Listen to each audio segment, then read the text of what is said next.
tener como secretos, como códigos para el despertar, para evolucionar espiritualmente. Una de las primeras preguntas que uno podría hacer es, ¿y para qué me sirve evolucionar espiritualmente? Y yo siempre digo que, ¿para qué sirve? Digamos, a nivel energético, cuando uno evoluciona espiritualmente, lo que hace es aumentar la frecuencia vibratoria del alma. Y cuando uno aumenta la frecuencia vibratoria del alma, es cuando uno es como una nota. Siempre la comparación que uno hacemos es que los seres humanos somos como notas desafinadas que encarnan en la Tierra, y encarnación tras encarnación lo que estamos buscando es afinarnos. Si bien se dice que los seres humanos perdemos la memoria entre encarnación y encarnación, lo que se dice es que la afinación que logramos en las vidas pasadas se mantiene en la vida actual. Y la Cábala, así como el budismo, el taoísmo, el sufismo, la Cábala es como un manual para empezar a afinar el alma. Y cuando uno empieza a afinar el alma, el mayor logro que uno tiene es empezar a disfrutar el decorado donde vive. Porque eso de última se trata, ¿no? Esto justo creo que lo hablábamos hoy en la radio. Decíamos que a mí siempre me había llamado la atención cuando era chico. ¿Se acuerdan el refrán que dice vaso mitad lleno, mitad vacío? Y yo siempre me preguntaba de chiquitito, ¿y de qué depende que una persona vea el vaso mitad lleno o que lo vea mitad vacío? Eso es lo que yo siempre me preguntaba. ¿Quién determina? ¿Sí?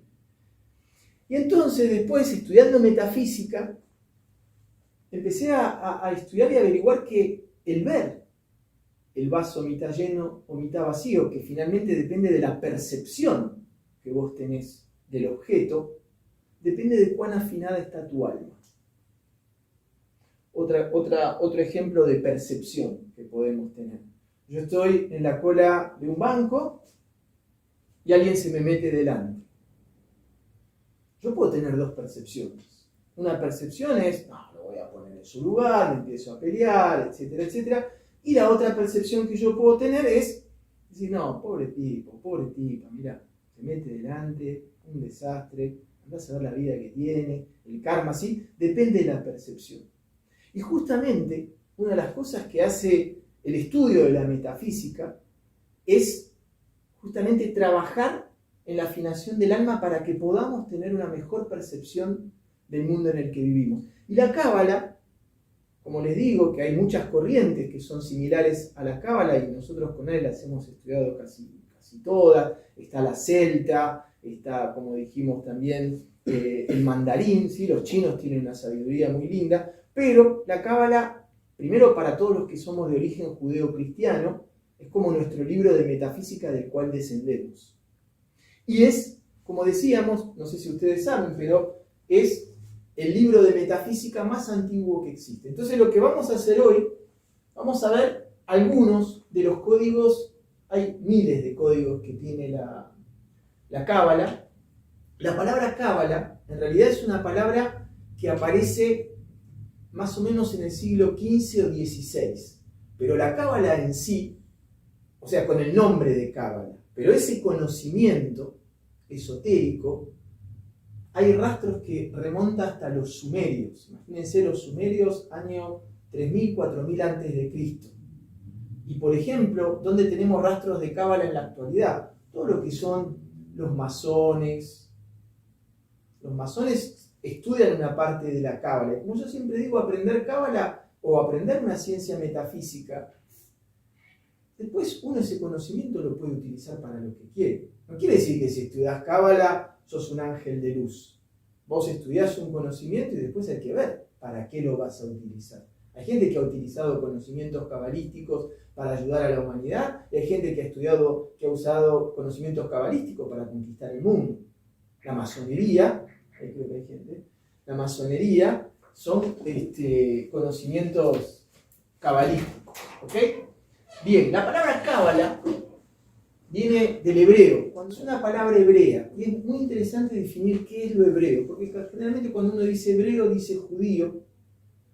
Y el hebreo es las raíces que tienen en común los musulmanes, los judíos y los cristianos. Todos esos tres pueblos descienden de los hebreos. Y esta sabiduría es una sabiduría hebrea. Y la palabra cábala viene del hebreo kabel, que quiere decir recibir. Porque finalmente lo que aprendemos en metafísica, justamente es aprender a recibir. ¿Por qué? Porque lo que nos dicen los sabios es que finalmente cada ser humano tiene disponible en su vida todo lo que necesita para sentirse realizado, pero no lo sabe materializar. No sabe cuáles son los botoncitos que tengo que apretar en el mundo energético para lograr que se materialicen en el mundo físico. Por eso la gente cuando empieza a estudiar Cábala, nosotros siempre le damos a personas que, por ejemplo, están en estado de depresión, o gente que se siente perdida, o gente que ahora lo vamos a hablar, que empiecen a estudiar Cábala porque lo que hace o Cábala, si les gusta, pero si les resuena más el taoísmo, que estudien taoísmo, y si les resuena más el budismo, que estudien budismo, pero que estudien una sabiduría ancestral. Porque esto que yo acabo de nombrar, Cábala, sufismo, taoísmo, budismo, son sabidurías ancestrales. Y las sabidurías ancestrales tienen la característica de trabajar sobre la parte más elevada del alma, que se llama en Cábala la Neshemá, y que es ahí donde se encuentra la llave de la percepción. Porque estamos de acuerdo que lo más importante finalmente en este mundo es la percepción de las cosas, la percepción de tu vida. ¿Sí? Vos te levantás a la mañana, te mirás en el espejo, como yo decía en la radio, te mirás en el espejo y mirás a la pareja que tenés, mirás la casa que tenés, mirás el trabajo que tenés. Y hay días que te levantás y decís, wow, la verdad, Dami, lo que has logrado con tu vida, con lo que has tenido, no está nada mal. Y el día siguiente, el decorado sigue siendo exactamente el mismo y te sentís un fracasado. Decís, no, al final no tengo nada, no logré nada, mi vida es un desastre. Y si el decorado no cambió, lo que cambió es la percepción que vos tenés del decorado. Entonces, la gente, lamentablemente, cuando le agarran ese tipo de dramas emocionales internos, generalmente la gente va a buscar la respuesta afuera. Entonces, por ahí se toma una cerveza, se compra algo, y en realidad el problema está adentro. La llave de la percepción está adentro. ¿Ok? Bien.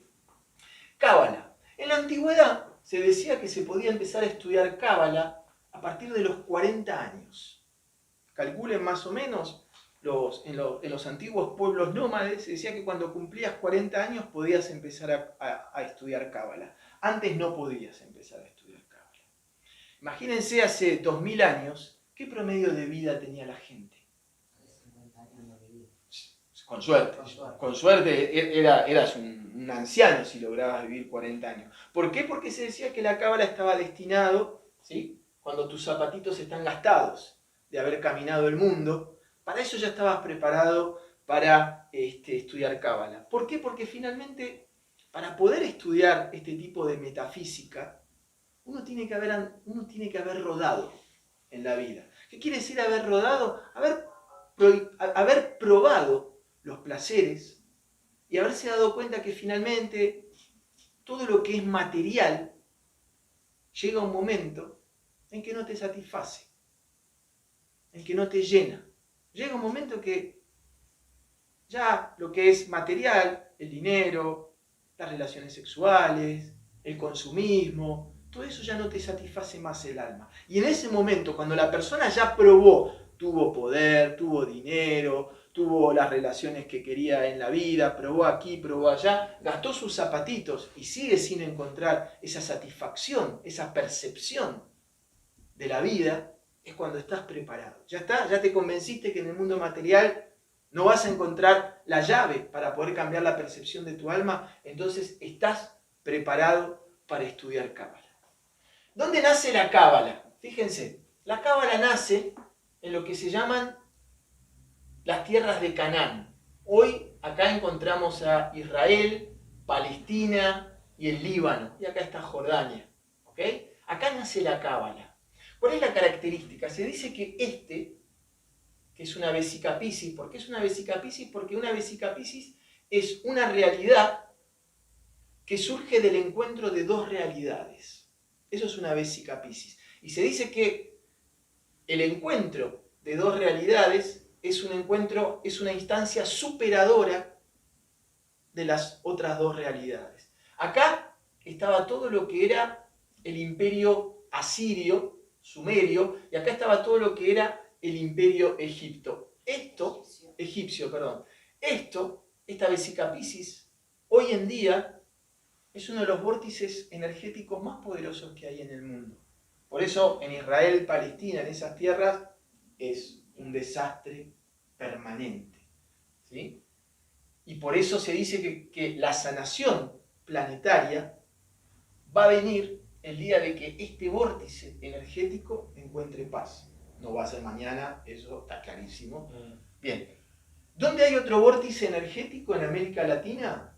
Uno de los vórtices energéticos más poderosos que hay en América Latina, ¿saben dónde está? Está en Argentina. ¿Saben dónde? Córdoba. Bien, Córdoba. ¿Dónde?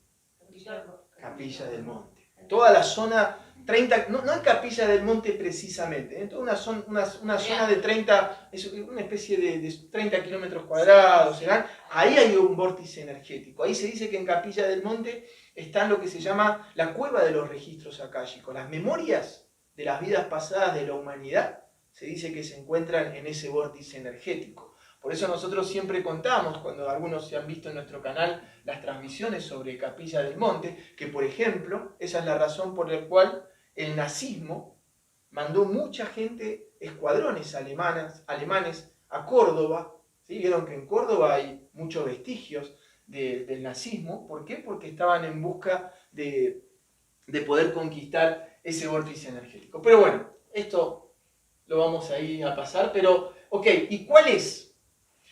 ¿Cómo se puede ver que el poder del vórtice energético? Esta gente que está acá, este imperio, que es el imperio asirio-sumerio, ¿saben lo que inventó? La escritura. La gente inventó la escritura con la escritura cuneiforme.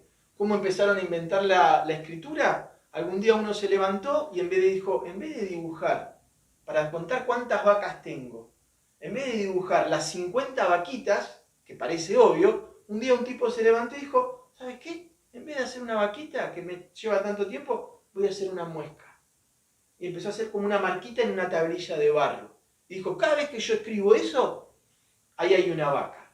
De ahí viene nuestra letra, la letra A, la letra Aleph, es la marca de la vaquita. Originalmente después pueden buscar.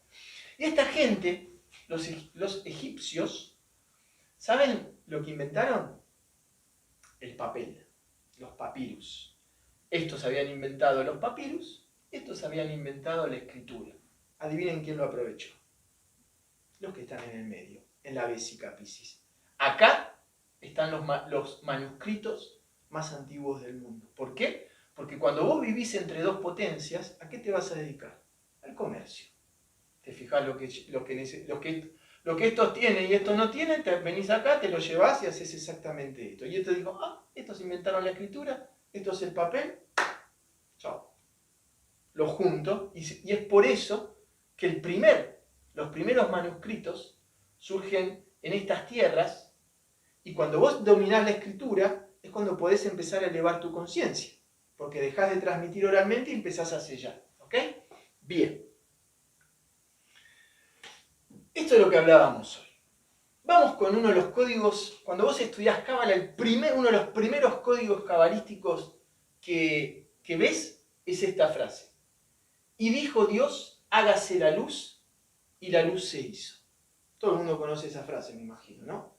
Vamos a estudiar dos códigos que son muy importantes. Fíjense que lo único que vamos a hacer hoy, ahora, vamos a analizar esta frase. Y dijo Dios, hágase la luz, y la luz se hizo. Hay dos preguntas, hay dos cosas que estudian los cabalistas. La primera que se preguntan es, ¿y por qué Dios tiene que decir? Es una buena pregunta. Si es Dios, ¿por qué tiene que decir para que se creen las cosas y no les basta con pensar? El primer código acá que tenemos es la importancia de lo que crean nuestras palabras en nuestro cotidiano. El poder de la palabra. Es lo primero que aprendemos con esto. Y lo segundo que aprendemos, que esto es lo que charlábamos hoy en la radio, es que si Dios dice, hágase la luz, lo que nos está dando a entender es que la oscuridad preexiste a la luz. Y eso es un dato muy importante. ¿Por qué? Porque quiere decir que nosotros, los seres humanos, tenemos una oscuridad interna que preexiste a nuestra luz. ¿Qué quiere decir? Quiere decir que nunca vamos a poder, de alguna manera, sacarnos la oscuridad que está en nosotros. Esa es una de las grandes diferencias que hay con el budismo. El budismo lo que llama es a la luz perfecta.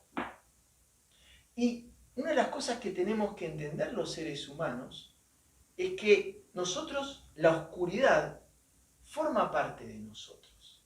Y uno de los grandes desafíos espirituales que tenemos es, primero, reconocer la oscuridad que tenemos. ¿Sí? Lo que llaman exactamente, como dice nuestro amigo Carl, es integrar nuestra sombra. ¿Qué quiere decir? Quiere decir que yo, Damián, no voy a pretender andar por la vida pensando que soy un maestro ascendido, porque no lo soy. Porque tengo bajezas como las tienen todos. Pero mi primer paso es decir, Damián, fíjate, en estos momentos estás siendo envidioso. En estos momentos estás teniendo pensamientos violentos. En estos momentos viene un amigo a contarte que le pasó algo bueno y no te pones tan contento como te gustaría ponerte. Porque sentís envidia, porque sentís celos, etcétera, etcétera. Eso es el primer paso. Y el segundo paso que tengo en la vida es aprender a vivir con mi oscuridad. Ese es el segundo paso que tengo en la vida. Y yo sé que acá hay muchos padres. Una de las cosas que yo me he dado cuenta, yo trabajo muchísimo con los niños, y esto lo hablaba en la radio hoy. Uno de los aspectos más importantes que cometemos como errores y que han cometido errores con nosotros es que nadie nos enseñó cuando éramos chicos que nosotros teníamos oscuridad. Y es algo muy fuerte para los chicos cuando descubren la oscuridad que tienen adentro. Porque no están preparados, porque nadie les habla de la oscuridad. Y hay muchos chicos que lo viven muy fuerte porque empiezan a pensar que son monstruos. Porque de repente el papá les hace algo, la mamá les hace algo y el nene tiene ganas de lastimar a su padre o a su madre. Eso es muy común en los chicos. Lo que pasa es que no lo expresan. Y el chico se empieza a sentir mal, porque empieza a sentirse un monstruo, porque piensa que es el único que tiene esa oscuridad adentro. Porque como decíamos hoy, nunca vino tu papá y tu mamá y te dijo, hijo, hija, hágase la luz. Disculpame, pero esta generación que, o sea, de 4 o 5 años, Sí, vienen creo que con esa parte sabida, sí. porque, o sea, ellos se manifiestan ante los padres o ante cualquier persona que de pronto le dice esto no, ¿y por qué no? Y sí, son chicos más, Almas antiguas. son almas más antiguas que vienen más despiertas. La mayoría. Y la mayoría son así. Y qué importante es. Yo te digo mi porque... generación es la que cero, la de los 60, es que... Mirá, yo aún hoy, uno de los casos que más trato son chiquitos de 4 o 5 años. Sí. Que en realidad nos contacta la madre y nos dicen, no, mi hija está mal a la noche porque le empiezan a aparecer voces en la cabeza. Eso es muy común. Y las voces le dicen cosas feas. Eso, pero Puedo hacer una lista de los chicos que yo tengo así, que los padres vienen asustadísimos porque dicen, "Ah, mi hijo está poseído, mi hijo está loco, mi hija está loco". Y yo le digo, completamente normal. Están manifestando la oscuridad que tienen. Lo que pasa es que como vivimos en una sociedad donde presionan tanto con que los padres son perfectos y los hijos son perfectos, que el tema de la oscuridad no es algo que se habla en la familia. Y por eso nosotros siempre invitamos a los padres, cuéntenle, alivien a sus hijos y cuéntenle sobre sus oscuridades. Papá no es un santo, mamá no es una santa. Mamá a veces también tiene pensamientos negativos y los trabaja. Súper importante porque los chicos se alivian un montón sabiendo que la oscuridad preexiste a la luz y que hay una oscuridad interna y que de alguna manera, el rol en la vida es tratar de armonizar esa oscuridad. Y si yo soy una persona que aprendo a mirarme para adentro, aprendo a descubrir mis oscuridades y a manifestarles y a ponerle nombres a mi oscuridad, diciendo, voy a ser mucho más tolerante con la oscuridad de los demás. Eso también es muy importante. Bien, seguimos. Jardín del Edén. Otro código. Uno de los códigos también súper importantes que hay es ¿vieron cuando Dios crea el mundo? ¿Vieron que hay una frase muy interesante que dice, en el séptimo día Dios termina el mundo? Y como que Dios se sienta como a contemplar su obra, ¿no? Y vio que lo que había creado, el mundo que había creado, era bueno. ¿Cuál es el código? Acuérdense que todas las frases de la Biblia, en realidad, que nos la presentan siempre como cuentitos, en realidad son versos que están destinados a instruir el alma.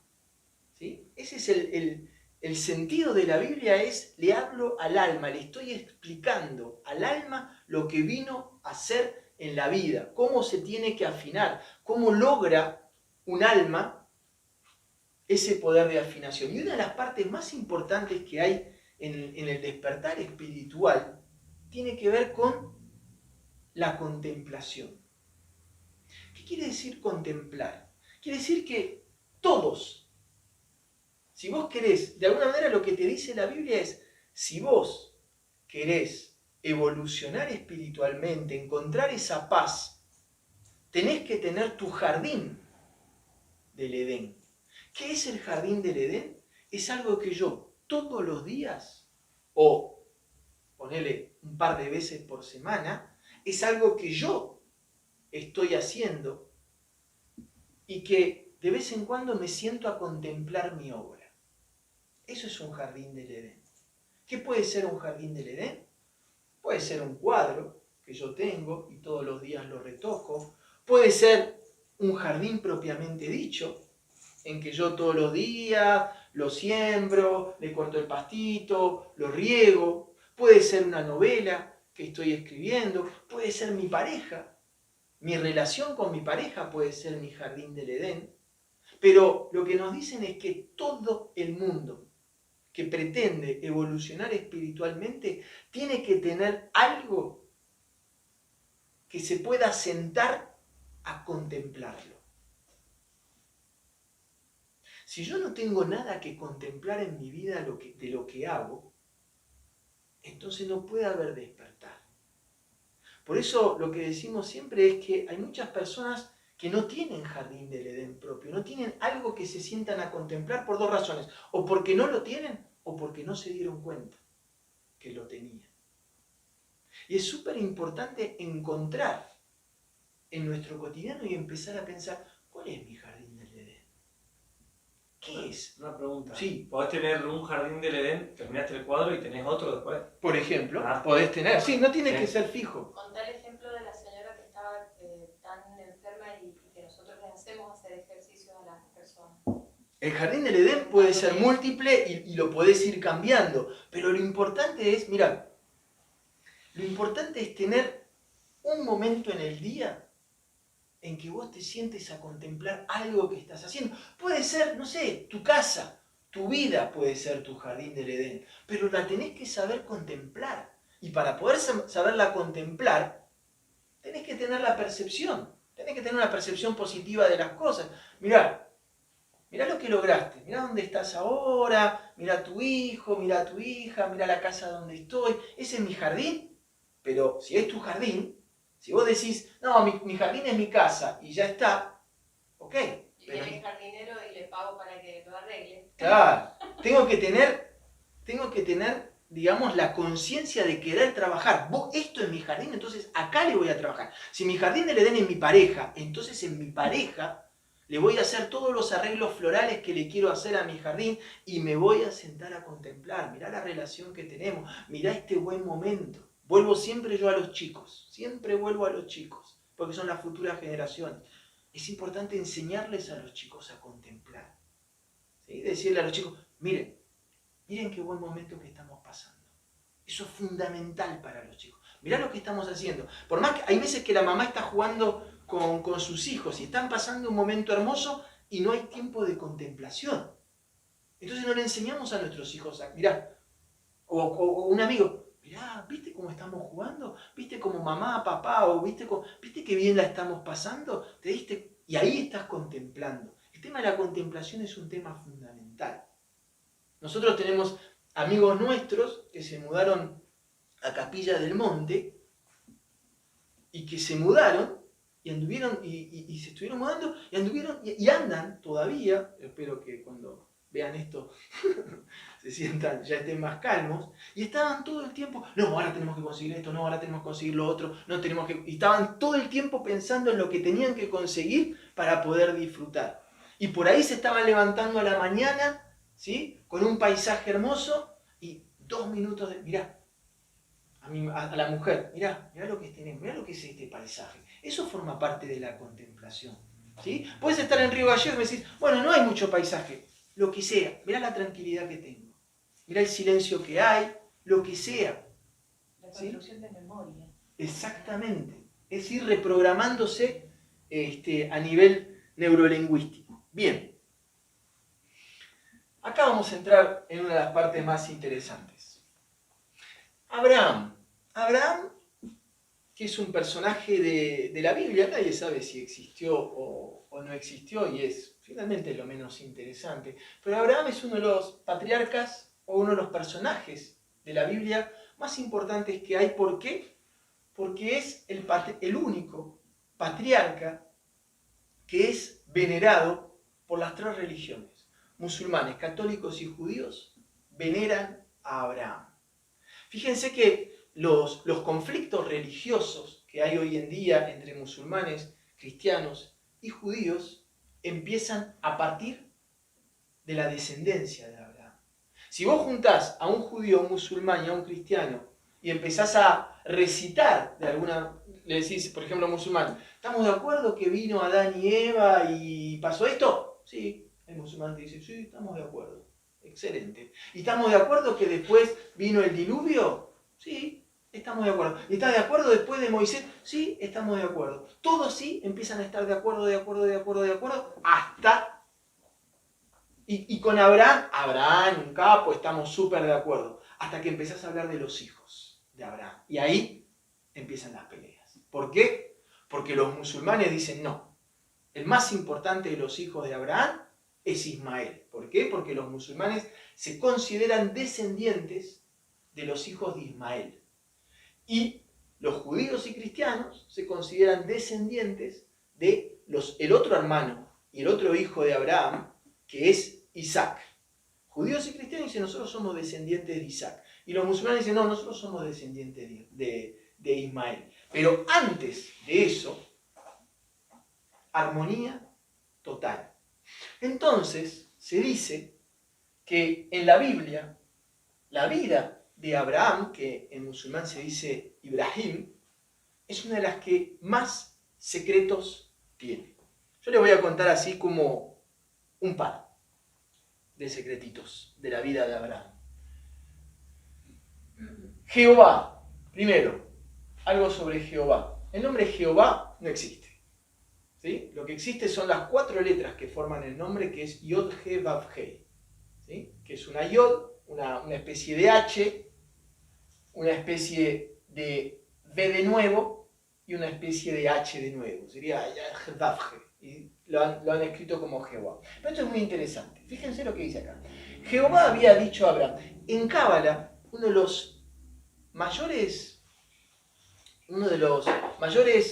tips que hay es donde encontrás una incoherencia, ahí está uno de los mayores secretos para escarbar. Cuando hay una incoherencia, porque lo que se dice es que hasta cada coma de los textos sagrados tienen ahí una razón de ser. Entonces, cuando descubrís incoherencias, ahí tenés un gran secreto. Vamos a buscar las incoherencias.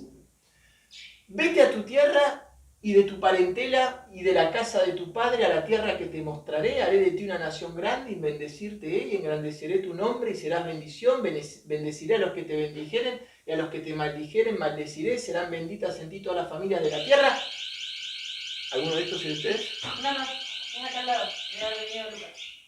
Y fuese Abraham como Jehová le dijo, y era Abraham de edad de 75 años cuando salió de Harán. ¿Cuál es la incoherencia? ¿Qué es lo que les hace ruido? Acá le voy a dar, en el 4. En el 4 hay algo que no cierra. 75 años. 75 años para salir de la casa de los padres es como un poco, como decimos, está un poco peludo nuestro amigo, ¿no? Porque si a los 75 años estás viviendo en la casa de tus padres, hay un problema, ¿ok? Entonces ahí tenemos una incoherencia. Entonces ahí tenemos un código. Y fíjense que lo que hace Abraham, la historia de Abraham es, mirá, vos querés cumplir tus sueños, pero de verdad, vos sos una persona que quiere cumplir sus sueños, hacé exactamente los pasos que hizo Abraham en su vida, hacelos tal cual él los hizo, en ese orden de las cosas, y vas a poder materializar todo lo que vos quieras en tu vida. ¿Sí? Porque uno de los secretos de la evolución espiritual es poder materializar y crear exactamente lo que vos querés. Entonces, acá hay algo raro, ¿sí? 75 años, casa de los padres. Una de las primeras cosas, entonces, uno de los primeros pasos, ¿sí? Esto es la primera vez. Abraham canalizaba, ¿sí? Era alguien que canalizaba con la fuente, y él le dice, ¿qué tengo que hacer para empezar a cumplir mi sueño? El sueño de Abraham era el siguiente.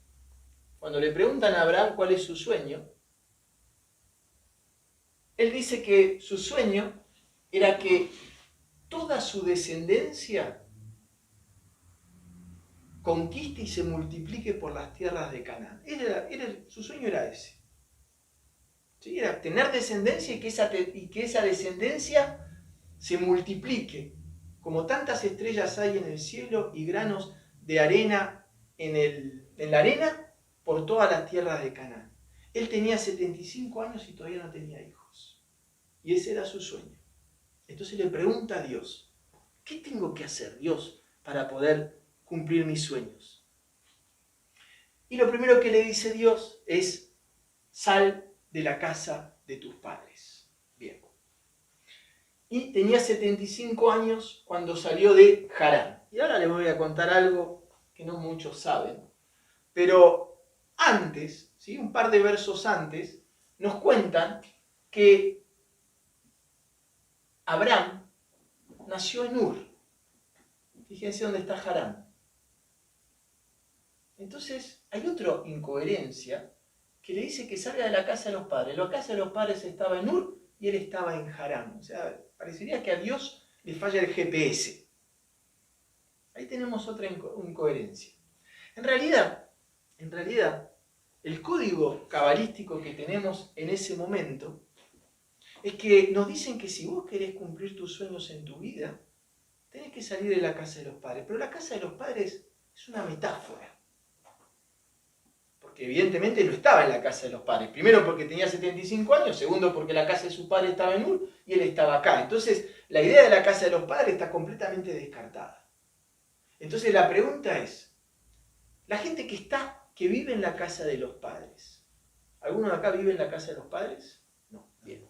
La gente que vive en la casa de los padres, ¿en qué situación se encuentra? Exactamente. la casa de los padres es la zona de confort. Eso está diciendo el texto. Lo primero que tiene que hacer una persona que quiere evolucionar espiritualmente es salir de su zona de confort.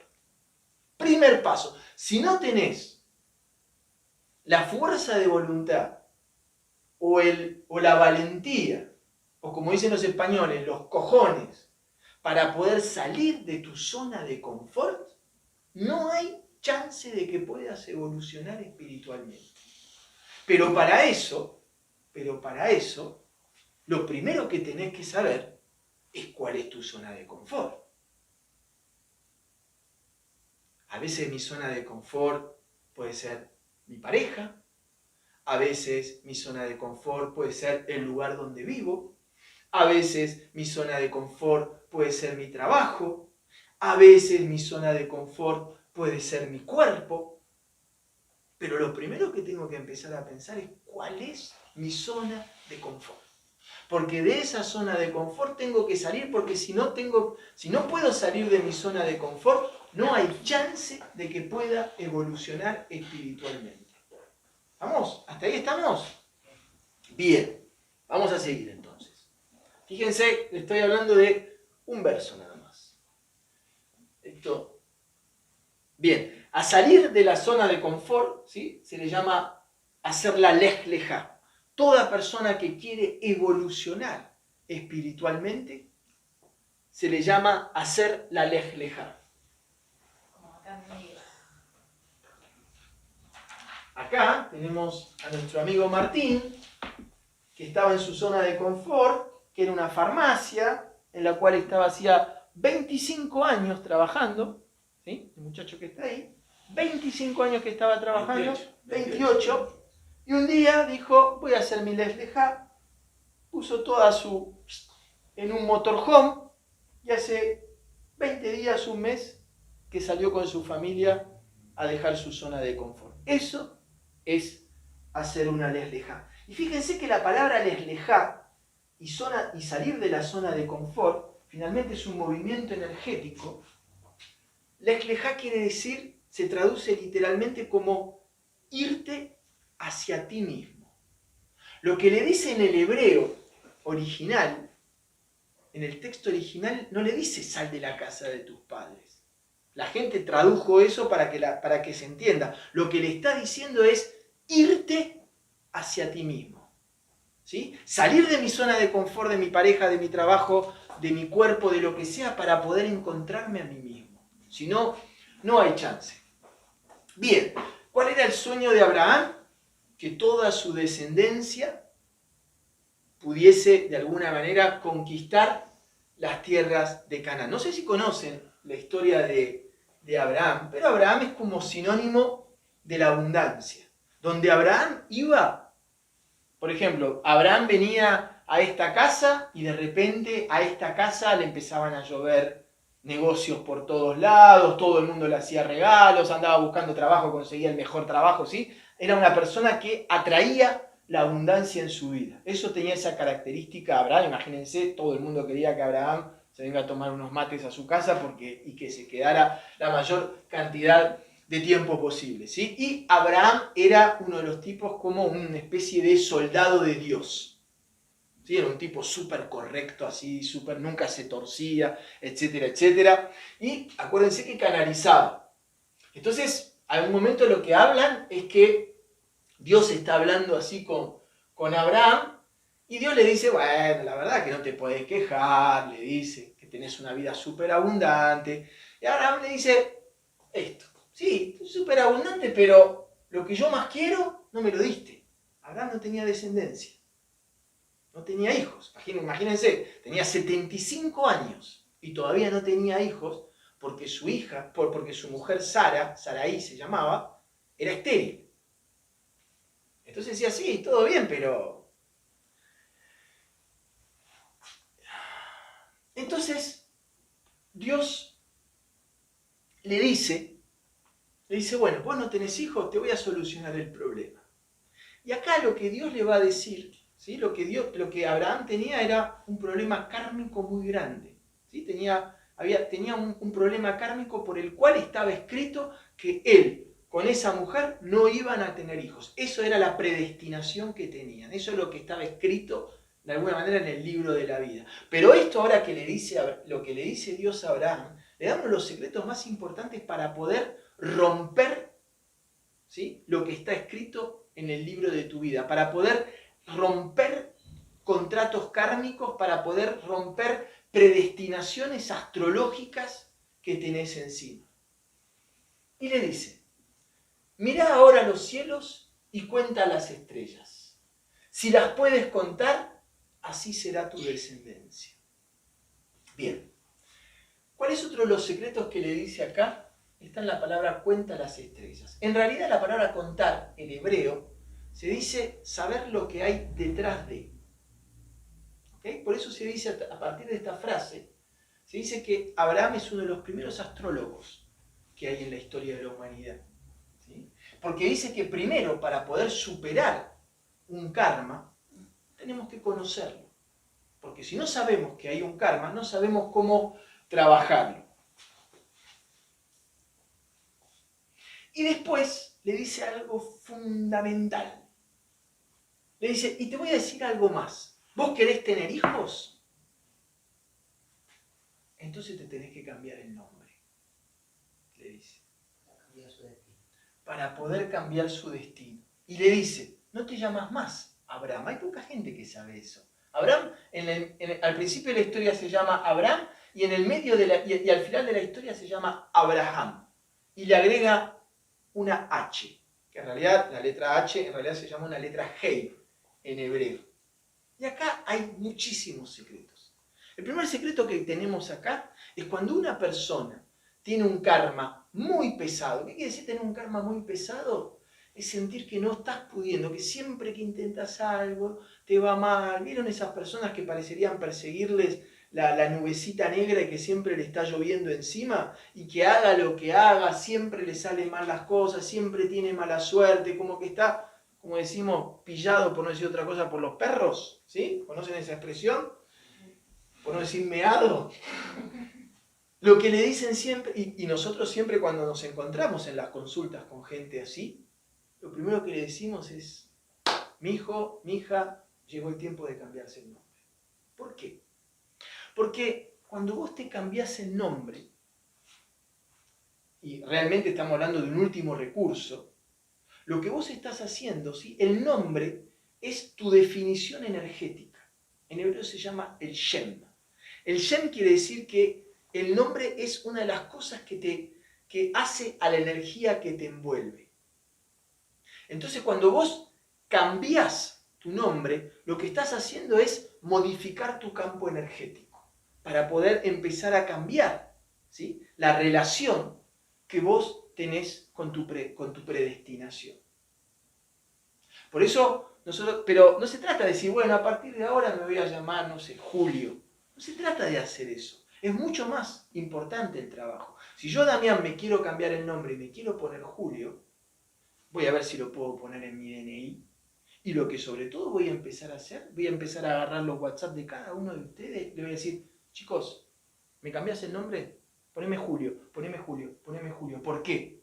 Porque yo necesito que la gente me empiece realmente a pensar con el otro nombre. Porque si yo pienso que me llamo Julio y todo el mundo me sigue pensando como Damián, yo voy a recibir de ustedes, ¿sí?, la influencia o los envíos energéticos de Damián. Y a mí me sirve que me cambien ustedes los envíos energéticos. Y fíjense que hay otra cosa muy importante, porque estamos de acuerdo que si Dios te hace un cambio en el nombre y te agrega una H, y les cuento el final de la historia, al final Abraham logra tener a su hijo, ¿sí?, esta H no debe ser un movimiento energético cualquiera.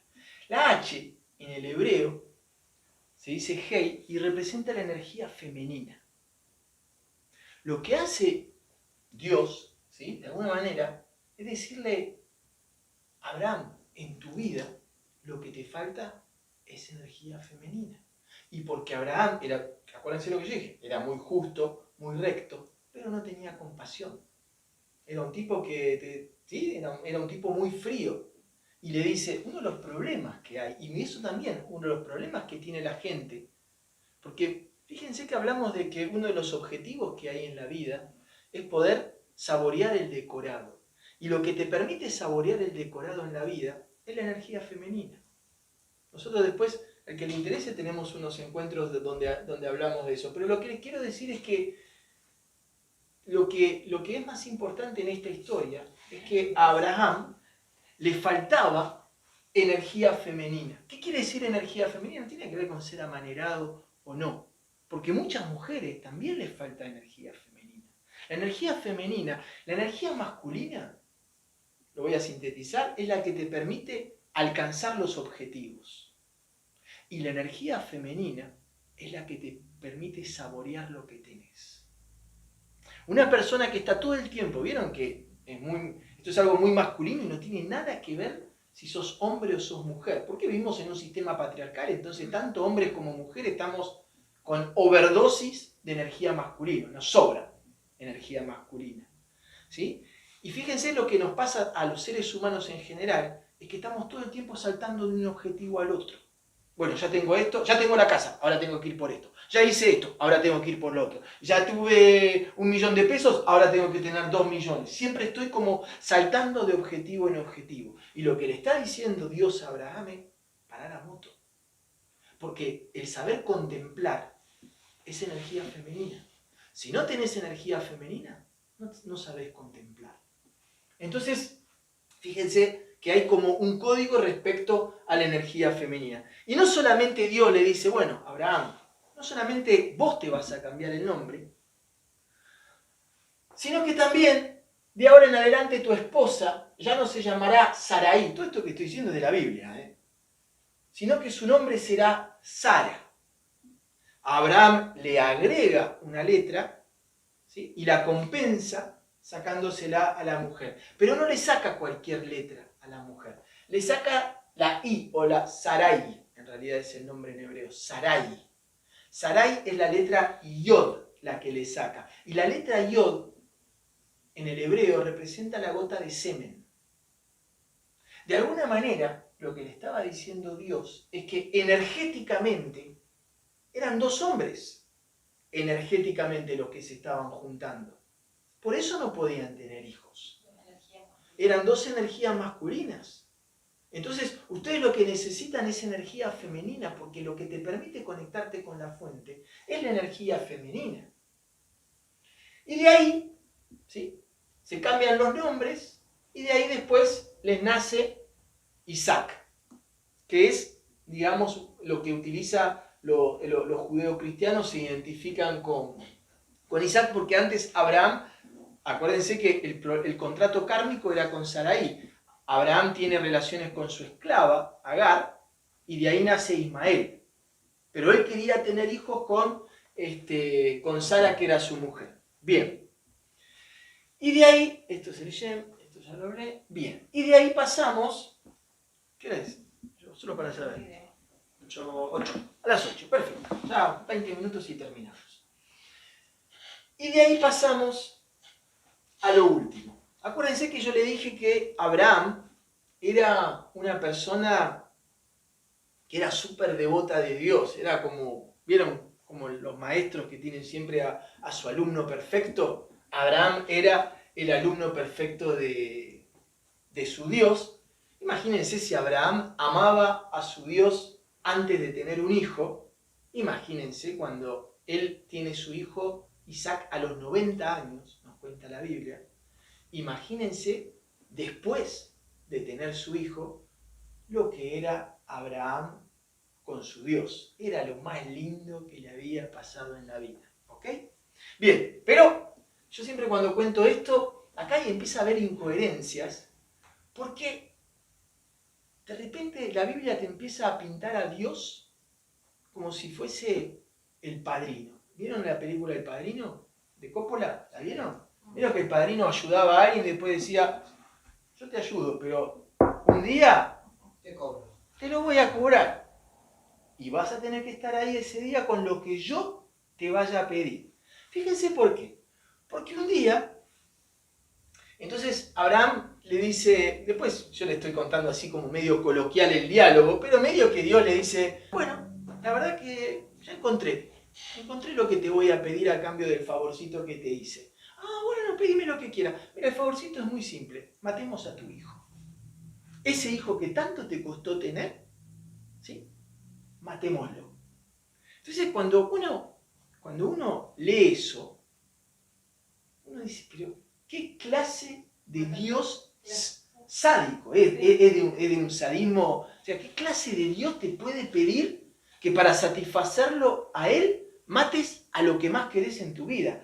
Estamos de acuerdo que hay una incoherencia, pero completamente gigante. Entonces, otra vez, hay un secreto enorme ahí que hay que descubrir. Y encima la historia lo cuenta todavía más cínico porque Abraham lo agarra a su hijo y lo tiene que ir a sacrificar arriba de una montaña y le dice a su hijo Isaac, creo que tenía 7 años, el chiquito, le dice, vení, vamos a ir a matar un cordero arriba de la montaña. Le dice más o menos, palabras más, palabras menos, le dice eso. Y entonces se ve que el chico a un momento se le empieza como a prender la lamparita y le empieza a decir, pero papá, yo no veo ningún cordero, ¿dónde está el cordero que vamos a matar? Y medio que Abraham le dice, ¿a que no sabés quién es el cordero? ¿Sí? Y fíjense que, y Abraham todo el tiempo es como que no podía creer que Dios le diga eso. Estaba todo el tiempo como diciendo, entendí bien, canalicé bien, no tuve un error de comunicación, y llega, ¿sí? Arma el altar, el sacrificio, y está esa mirada así como muy conocida que tratan siempre de pintarla en los cuadros, como que antes de clavarle el cuchillo a su hijo, como que vuelve a mirar para arriba diciendo, ¿de verdad me estás pidiendo esto? ¿Sí? Y silencio, y el que calla otorga, y le dice, bueno, y la historia nos cuenta que en el momento en que Abraham va a clavarle el cuchillo a su hijo, aparece ahí un ángel y dice, no, esto es una joda para Tinelli, no, está todo bien, ya está, ¿sí? Entonces es como, no tiene sentido, no tiene sentido. ¿Por qué? Porque hay un secreto oculto. ¿Cuál es el secreto oculto? Que, acuérdense lo que les dije al principio, si vos querés poder cumplir tus sueños en la vida, tenés que hacer tu lej lejá, salir de tu zona de confort, si es necesario te tenés que cambiar el nombre, quiere decir que tenés que cambiar energéticamente y tarde tenés que desarrollar tu energía femenina, si seas hombre o mujer, tenés que desarrollar tu energía femenina y finalmente tiene que llegar un momento en tu vida en que tenés que hacer el sacrificio de Abraham. ¿Sí? Bien, por supuesto que ahora lo vamos a charlar, no se trata de matar a tus hijos ni de casualidad, ¿sí? Pero sí tenés que hacer el sacrificio de Abraham. ¿Y cuál es el sacrificio de Abraham? Acuérdense que lo que quería Abraham era que toda su descendencia pueda reinar en las tierras de Canaán, ¿sí?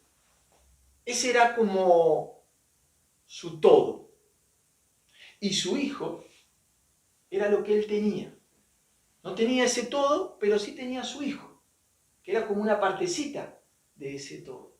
Entonces, ¿cuál es la moraleja de la historia? Es que si uno de verdad quiere poder cumplir ese sueño, ese todo, uno tiene que estar dispuesto a jugárselo todo. Eso es la moraleja, ¿sí? Porque Isaac en ese momento no representa al hijo, representa a quemar las naves. Estas son las naves que tenés, ¿sí? Y lo que representa el sacrificio de Abraham es estar dispuesto a saltar sin red para poder cumplir un sueño. De eso se trata, ¿sí? Poder saltar sin red. Porque, fíjense, hay mucha gente que, por ejemplo, ¿qué puede ser tu sueño? No sé, hay algunas personas que para ellos su sueño, no sé, es algún día poder irse a vivir a una playa.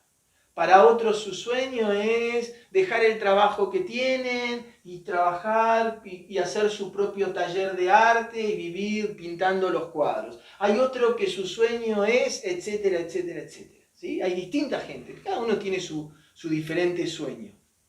Entonces, lo que nos dice un poco la Biblia es que para yo poder conquistar ese todo, yo tengo que estar dispuesto a saltar sin red. Si yo estoy esperando que sea el momento justo para poder irme a vivir a otro lado, nunca va a ser el momento justo. Porque siempre vas a tener inseguridades, ¿sí? Siempre te va a faltar, no sé, ustedes, por ejemplo, ustedes cuando se vinieron acá de alguna manera, hicieron una especie de sacrificio a Abraham porque no tenían todo asegurado. No era que tenían el trabajo asegurado, eso. Entonces, de eso se trata. Martín, por ejemplo, cuando cuando decidieron dejar todo lo que tenían ahí y subirse al motorhome y empezar la aventura, tampoco tenían asegurado. Y de alguna manera dijeron, vamos a saltar, y con fe vamos a saltar. Y de alguna manera es una especie de saltar al abismo, saltar a la nada, saltar a la incertidumbre y confiar en que el universo te va a atajar. Y lo que se dice es que cuando vos haces ese salto de fe, el universo te premia con mucho más de lo que vos te esperabas. Y fíjense una cosa, que es una de las cosas más importantes. Se dice que entre el universo y una persona, el primer paso, esto es una ley de metafísica que es inamovible, el primer paso entre tu sueño y el universo y vos, siempre el primer paso lo tiene que dar el ser humano.